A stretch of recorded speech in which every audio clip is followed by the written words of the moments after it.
hello, and welcome back to the WHL Show. So sorry that we took a little hiatus there. A week turned into a month. Life has been so busy. I personally have just been working a lot, and there's just been a lot going on. But I am here with Tanner this week. Adrian could not join us this week, but that is totally okay. We will hopefully see him next week. He sends his best wishes. And so really quick, just to get this out of the way before there's any confusion, you might see a little bit of a name change on my screen, and that is correct. I am going by Hayden now.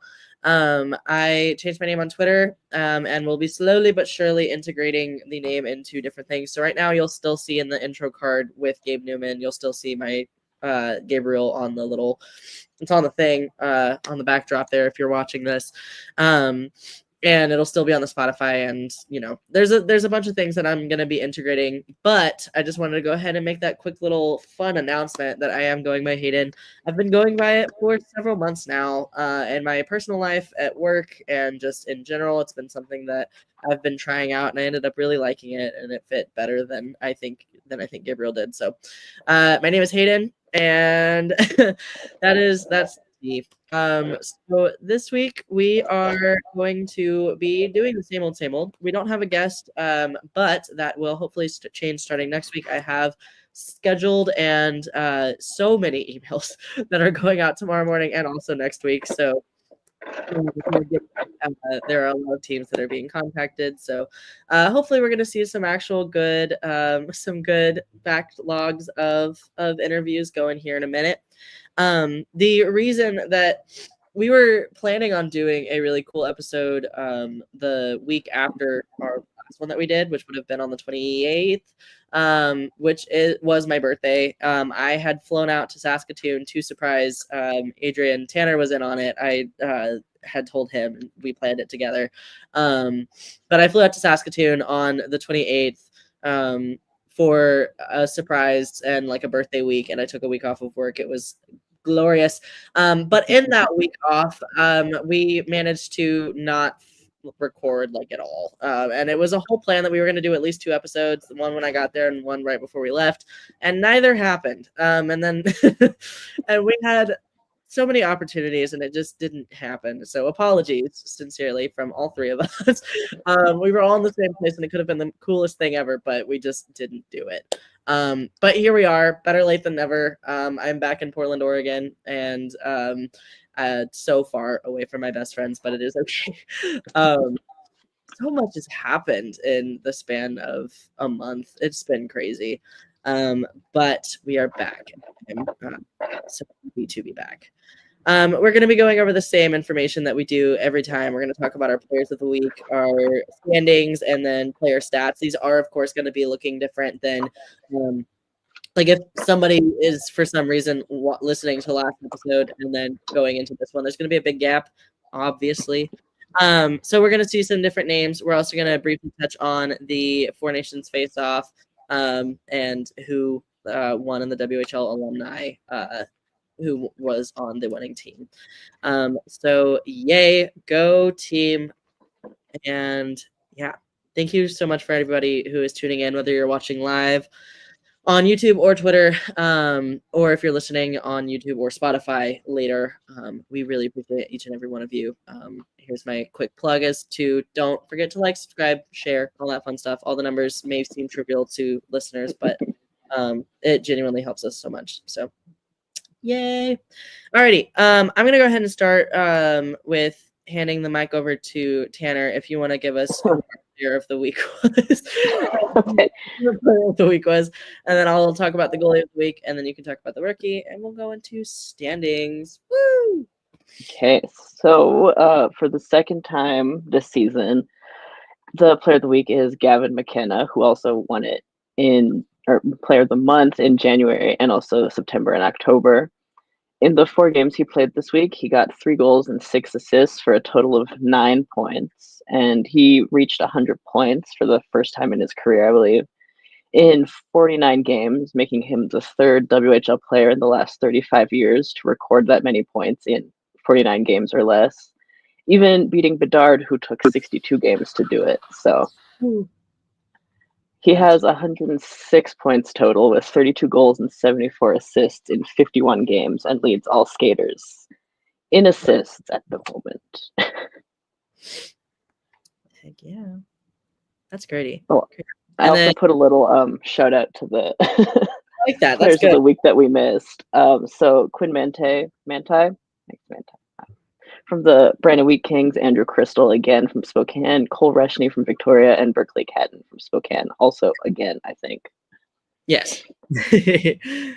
Amazing. Love it.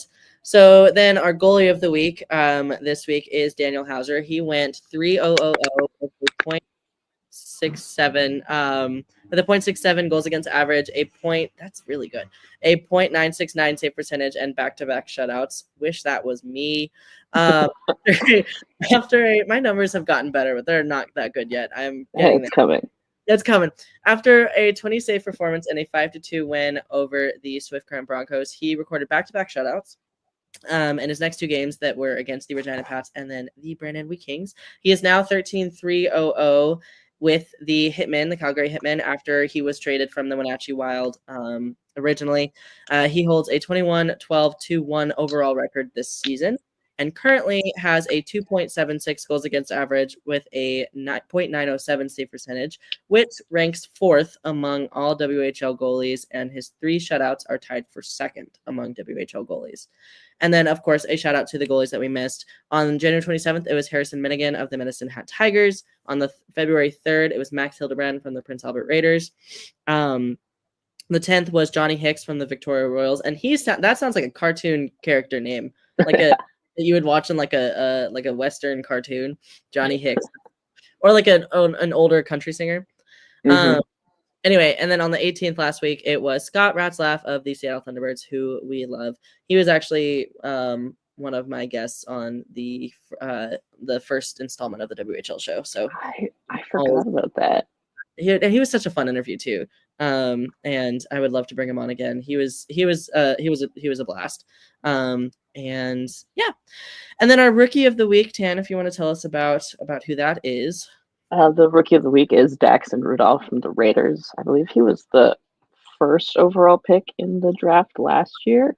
Right. I think. Anyways, he leads all first-year players with a goal and 5 assists for 6 points and a +9 rating in 4 games this week. He recorded a career-high 5-point game on the 17th against the Warriors in the Raiders' 8-2 win, and 4 of those 6 points came in a span of 6 minutes in the third period, earning him the 3rd star of the night. He has 5 goals and 23 assists for 33 points in 52 games, and he is 4th in assists among all the WHL rookies. And for the ones that we've missed last few weeks, there's I don't want to bomb this one. Matej Picard from Seattle, Landon DuPont from the Tips, Savin Verk from Tri-City, and then Jordan Switzer from the Tigers. Yay, love it. Absolutely. And then our standings for the East Conference, since you're over there, if you want to go ahead and talk about that. Wow. Some more talking there. Sorry, bud. And then Actually, so much has changed since the last episode. It's kind of crazy. Yeah, I mean, a little bit's changed at least. There's one different team, but it feels different now. In first place, unsurprisingly, I think, is the Medicine Hat Tigers with 82 points, and they have a record of 39-17, 3-1. And their last couple games were a 5-4 loss versus Edmonton on the 21st, and then the next day, a 5-0 win against Kamloops, and then on the 23rd, they played Edmonton again and ended up winning that time 5-3. And in second place is the Prince Albert Raiders, who have shot up in the standings recently. Wow. They have 70 points with a record of 33-19, 3-1. And their last games were a 4-1 win versus Moose Jaw and then a 3-0 win versus Regina. And then in third place is the Calgary Hitmen. They have 79 points, but there's the whole conference division. Yeah. The same old. And the record is 37-15-3-2. And they had a 5-0 win versus Brandon on the 21st, and on the 22nd, a 5-1 win versus Moose Jaw. Yeah. Good for them. Good for them indeed. Hauser's definitely been fitting in with the Hitmen. I think that's a really good fit for them, and that 5-0 and 5-1 wins. It's really good. Love it. Okay. For the Western Conference, unsurprisingly, again, in first place is Everett Silvertips. They have 87 points with a 40-11-4-3 record. And one thing that I think is interesting is that throughout this entire season, as we've been reporting these stats and giving you guys the numbers, there have been really there's been such a huge gap between the first place and second place overall. Everett has kind of been just trailblazing ahead in the regular season with a good 10-20 point differential. But comparing that to now, the Medicine Hat Tigers, they've kind of caught up a bit. They have 82 points compared to Everett's 87. So they are catching up. And whether or not that means that Everett's slowing down or Medicine Hat is simply, speeding up. Either way, it's interesting to see the Eastern Conference kind of, catch up a bit. And the Everett Silvertips, they're still doing really well, obviously. Yeah. They're first in the league with 87 points and are, an amazing team. There's no denying that. But and it doesn't hurt to mention, we've talked about this in previous episodes, but the Silvertips do have a history of doing really, really, really well in the regular season, but then playoffs come, postseason comes, and either they choke in the first round or it's just, it's not as good a performance, or they're not the same team almost, it feels, in the postseason. And so I am very interested to see how that's going to go this season, because they are looking at finishing first in the league and winning the regular season title. And I'm interested to see how that translates into the postseason. And as we're getting closer, we'll be making sure that we're, of course, reporting on that and giving all that information. But as we mentioned, they are in first with 87 points, both in the Western Conference and overall in the league. On their last two games that we saw was on February 21st, they had a 4-1 win over the Portland Winterhawks. And then on the 22nd, they actually had a loss. It was a 3-1 loss versus Seattle. And then our second place team is the Victoria Royals, who have also come up a little bit. Normally, if you're comparing standings over the past season, some names up there would have been Prince George, for example. They've been doing really well, but the Royals have consistently done well as well and are climbing up a little bit more. So the Victoria Royals have 77 points. That is a 10-point differential. And because same thing with the Raiders compared to the Hitmen, where the Hitmen have more points. Chiefs, who are in third place, and I'll go into more detail about them in a second, do have more points than the Royals, but because the Royals lead the BC division, they are in second technically. So the Royals had a 5-3 win versus Prince George on the 21st, and then had a 6-3 win versus the Prince George Cougars on the 22nd. So they are making a come up. Then third place are, as I mentioned, are the Spokane Chiefs. They have 80 points. So they are only 7 points behind in their division, in the U.S. division, right behind the Silvertips. They, of course, have some really, really big names and have been doing really well as well, and are going to be strong contenders in the postseason. And they are a team I am excited to watch in the playoffs. For example, they had some high-scoring games the past 3 games. The last 3, on February 21st, they had a 9-6 win over the Tri-City Americans. Holy moly. They had a loss versus Tri-City the next day, which was a 4-2 loss. So the AMs had a little bit of a comeback there after losing 9-6. But then the Chiefs had a little comeback of their own after a 4-2 loss and had a 7-3 win over the Portland Winterhawks on February 23rd, which was last night. Is today the 24th? Yeah, last night. So last night they had their 7-3 win, which is crazy. It's wild. Yeah. So as I mentioned, I'm really excited for the postseason. Obviously, we're about a month or two out. Or well, no, it's getting close to March, so we're about a month out from the players. Yes, we are about a month out from playoffs. And I'm really excited to see both the I think the Chiefs are going to be a big team that I'm really excited for. We're starting to see teams clinch now, which is crazy. It's like we're actually in like clinching season. And that is wild. So yeah, I'm excited to see how the Silvertips do. I'm excited to see if they keep that steam going. I'm really excited to see the Chiefs and how they play. I was a big fan. I was a bandwagon fan of the Chiefs last year because of Connor Roulette. But I followed them after Roulette graduated from the WHL, and they're such a fun team. And so I'm excited to see how they do. And then, of course, Eastern Conference teams being just like following those teams as well. It's been it's like you never really realize like how much hockey you're missing until you like start paying attention to other divisions. It's really fun. So if you are in the U.S. division, I highly recommend tuning in to a Eastern Conference game and vice versa. If you're over in the Eastern Conference, tune into a Western Conference game. And specifically, I vouch for the U.S. division. It is so fun. And I really do like that you and I are both in different conferences, so we can offer those perspectives. I think is really cool. It is fun because I've also been watching so much more of the U.S. division I mean, it's been all mostly because of trades and I'm bandwagoning. Yes. But I'm watching a lot of the tips and like the Americans when I can, and it's like, yeah, it's just really fun to see what's going on with the teams that you only see once a year. Exactly. It's not even that because your teams can sometimes go the other way. Yeah. I am excited for I wish that I understand why it doesn't happen because sorry for the trains in the background. I understand why it doesn't happen simply because it is expensive and the long trips to go out that far. But I do wish that I could see the Eastern Conference teams a lot more often rather than just once every other year, unless I, have the expenses to fly out like I did a month ago. Oh my gosh, hello trains.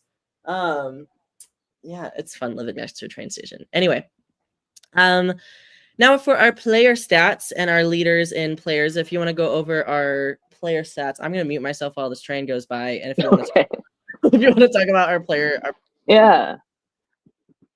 So for points leaders, I think it is kind of funny because there's a couple teams that really dominate the leading points leaders. But the points leader for the league is Andrew Crystal with 112 points, which that's just insane. But he's been crazy since going to Spokane, so I'm not shocked that he's been scoring so much. And then in second place, Gavin McKenna with 106 points, which again, the fact that people are hitting so many 100-point seasons is just crazy. It doesn't even feel like the season's been going that long. Also, I know time has passed so quickly. It's like, oh, we're in playoffs almost. Like people are having 100-point seasons. Like it just started. We just started like 2 days ago. What do you mean? And then again from Spokane, there's Berkeley Catton with 99 points. So he's just about to that same mark. It's funny how much of this is Spokane. As I was writing the stats down for all the points leaders, it's so much of the Chiefs right now. Leading in goals is Shea Van Olm from Spokane with 47 goals, and in second is Crystal again with 42. And then in third place you have Carter Bear from Everett with 38 goals. Love that guy. And then it's the same with the assists too. And then McKenna is in first with 74. Then you have Crystal with 70, and then Catton with 65. I just think, Crystal especially since the big trade, he's been ridiculous. Like he's always been good, but like I think that especially that line with Catton, like they are just good. Kind of like last year, like when Roulette went to, sorry, not to be on my Roulette BS, but when Roulette went to the Chiefs from the Blades, like he was always good, but just like seeing him with Catton and like seeing. Do you hear that? Jeez. Sorry. Anyway, got distracted by wind or something going on. Anyway, I don't know what's happening. I might be haunted. But what was I talking about? Oh, so that line with I think Catton might just be, the common denominator here, but it's really cool seeing like people go to Spokane and succeed. I don't like if that's a reflection on the players themselves, the team, the staff, the coaches, all of that. Like I don't know. It just seems like it's a really good spot to be. And as I mentioned earlier, Spokane is really like I'm really excited to see how they do in the postseason. They're second in the division right now. Like I mentioned, they have all these star players. They have Crystal, they have Catton, they have Van Olm, they have all these different names. They have like oh my gosh, it's so they're a fun team to watch, and honestly, I need to be tuning in more than I am because I really do enjoy when I watch them. Okay, on to the goalies and the goalie leaders. I am excited about this. Our goals against average leaders in first place is Harrison Menigan from the Medicine Hat Tigers. No, yes. With 70, I was like, didn't know if I was reading the right thing. With a 2.71 goals against average. I nearly read McKenna's stat and said that he had 74 assists. That would have been but then our second place is, of course, Jesse Sanch from the Everett Silvertips with a 2.72. He has been in the standings for both goals against average and save percentage pretty much almost every episode, if not every episode that we've done. And we're on episode 10, which is really cool. It's a little mini milestone. So again, shout out to everybody who's tuned in every week that we've done this. So but if you listen back to other episodes, that is he's a name that comes up a lot, Jesse Sanch. So he is 2.72. He's in second place for goals against average. And third place is Dawson Cowan, another star name from Spokane. He also has 2.72, so he is technically tied for second with goals against average. In save percentage, pardon me. Save percentage is Max Hildebrand from the Prince Albert Raiders. He has a .917 save percentage. Jaden Krause of the Victoria Royals, who again are also doing really well. They're second in the conference. They're first in the BC division. Krause is in second for save percentage in the WHL right now with a .910 save percentage. And then third is a name that we are very familiar with, Carson Bjarnason from the Brandon Wheat Kings. He has a .908 save percentage and is also doing well with the Wheat Kings. The Wheat Kings themselves, just because they are Eastern Conference, I haven't been able to see as much of, but I don't. Tan, would you say that they've had like either a rocky season or have they kind of been on like either a decline or are they up? What would you say? I mean, I wouldn't say that it's been like a particularly amazing season. Like looking at the conference, they're fifth in the East right now, so they're kind of it's kind of like average. Having an average season. Not like it's not bad, but it's not bad, but it's not stellar. Yeah, yeah, but still, despite that, Bjarnason is in third for save percentage in the league, which is cool. And then wins, of course, we have Dawson Cowan with the Spokane Chiefs. Shout out to him, of course, with 29 wins. Second place is Max Hildebrand with 28. He is from Prince Albert. And then from Prince George with 27 is in third place is Joshua Raymonsbergen. I phrased that quite strangely, but you get it. And then thank you, Tanner, for adding that to the doc. We wanted to make sure that we talked about who has clinched. We mentioned earlier that it is clinching season. We are getting to the point where we're seeing teams make playoffs and confirm their spot, which is so exciting. And so far we have 3 teams from the West and 2 teams from the East who have clinched. The Everett Silvertips, the Spokane Chiefs, and the Victoria Royals from the Western Conference have clinched playoffs. And then for the Eastern Conference, the Medicine Hat Tigers and the Calgary Hitmen have clinched playoffs. There are so many strange noises going on around me right now. I think it's like sirens, there's wind, there's like thumping. I don't know what's happening. Anyway. Sorry for all the noises if you are listening and or watching. Holy moly. I swear I'm in a safe location. I'm fine. Anyway, yes. So congratulations to those teams. Obviously, they've been all obviously doing really well if they've clinched already. And I am excited to see. Like, I really love seeing the clinching scenarios. Like, what team has to get points in this game versus this team so this team can clinch. It's sometimes it doesn't make any sense to me, and I'm like, how on earth does that work? And sometimes I'm like, oh yeah, that totally makes sense. I don't quite understand it, and hopefully one day I will be able to explain it to you guys. And maybe somebody who's really cool and does understand how clinching scenarios work and how those are determined. If you want to hit me up, hit me up. My Twitter's on the screen. Message me and I'll feature you. That is a piece of research that I should do. And then we want to let's go ahead and go over the Four Nations face off. This was such a huge tournament thing that this is crazy that everybody was watching. It was, it was wild. And obviously this is like the big guys, so all of the NHLers and the ones who have made the show are the ones here. So however, we do have 9 alumni who did win their first ever Four Nations face-off, and of course it was Team Canada, to whose surprise. And then our little list of players that we had Sam Reinhart, who played for the Kootenay Ice when they were still in Kootenay. Braden Point for the Moose Jaw Warriors. Seth Jarvis from the Portland Winterhawks.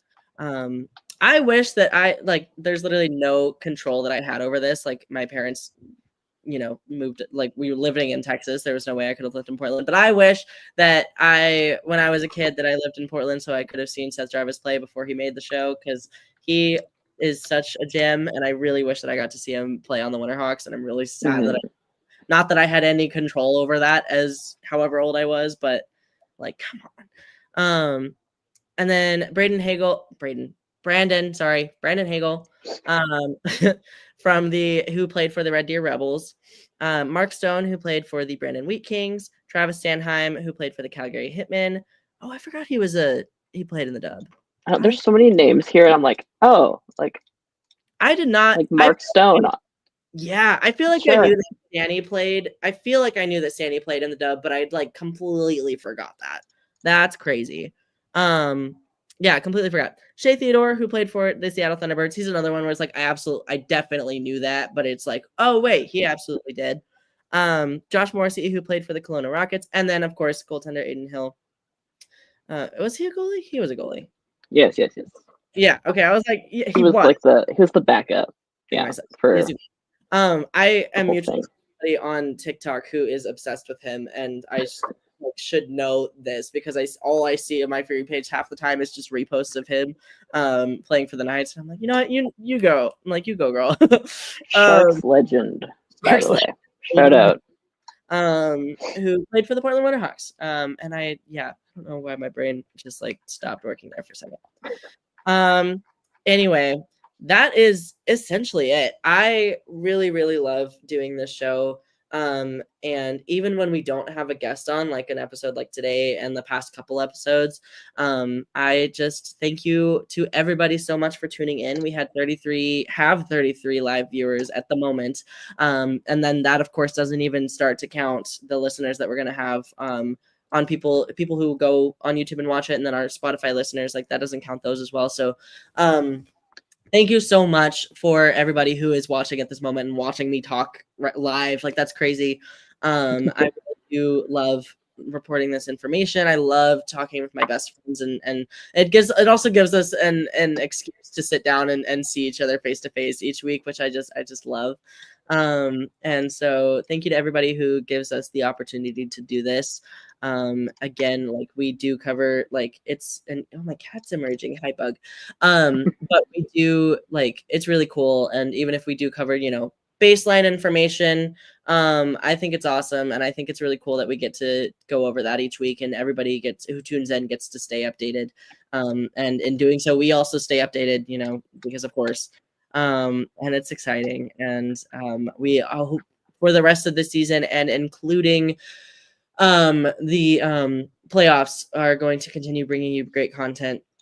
We will figure out what the heck we're going to do in the off season. We'll get there. We'll cross that bridge when we get to it, kind of thing. Yeah.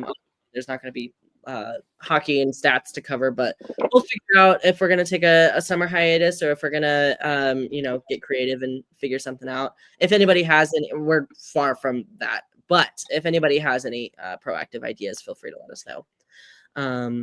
And yeah, if you have any specific players that you want to see on this show, please reach out.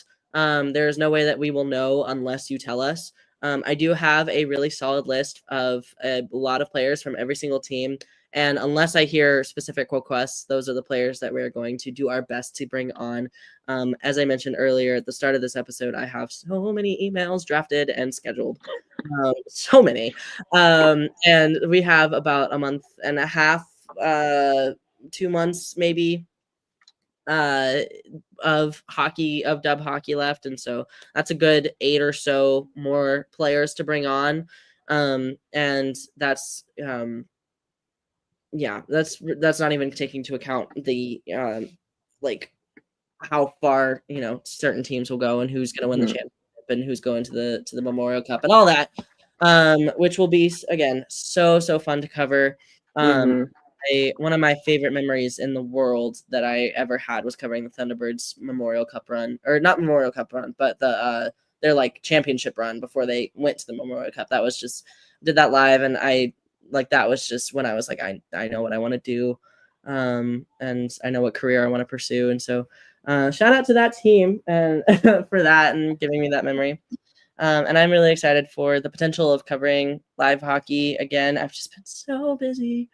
Gosh, life is a lot, but yeah, I'm rambling. I mean, it is a podcast. That's kind of our job, is to ramble. It's true. Whoops. Hey, technical difficulty. Great job, bud. Before I sign off, little hockey update from me personally. I'm playing hockey every weekend, and I am getting better. If you live in the Portland area, hit me up and I will let you know when and where my games are. They are so free. They are free. So please come and watch and support. I am having so much fun. I'm getting better. I'm not good yet, but I'm actually winning now a little bit sometimes, which is fun. I've won 2 games in my life. It's such a learning curve, but it is so fun. And my goals against average is like 3 point something right now, which is way better than what it was when I started. And it's just, yeah, I love hockey. I love playing hockey. I love everything about it. And I love dub hockey. I am vying for a goalie goal. I don't care if I'm 40, it's gonna happen. If any goalies out there want to teach me how to shoot, let me know, because I cannot, I'm still figuring out how to do it with my glove. It's hard. It's weird. You can't hold it like a player stick. You have to put your both hands on top of the stick and shoot it weird. I don't know. It's weird. Anyway, we are going to continue streaming. We're going to vie for every Monday evenings. We strive for 6 p.m. PST, but that time is flexible. Obviously, we went live around 7:30 PST today. It's flexible. So Monday evenings, keep an eye on our Twitter. That's going to be the main spot where you're going to find where we go live. If you would like to listen to the episodes after they go up, you'll find us on Spotify, just the WHL Show. And then same thing on YouTube. And then on Twitter, again, that's just really going to be our main thing. You'll find us at the WHL Show, or if you go to Area 51 Sportsnet, that is also where we stream live directly. And also just we'll find some really great sports coverage from not even WHL. So if you like NHL hockey, if you like, we have a really awesome writer, Noah Johns, who's covering the Tri-City Americans right now. So if you're an AMS fan, please go read his stuff. He's fantastic, and has been doing a lot of really good work covering the AMS, some really good consistent coverage.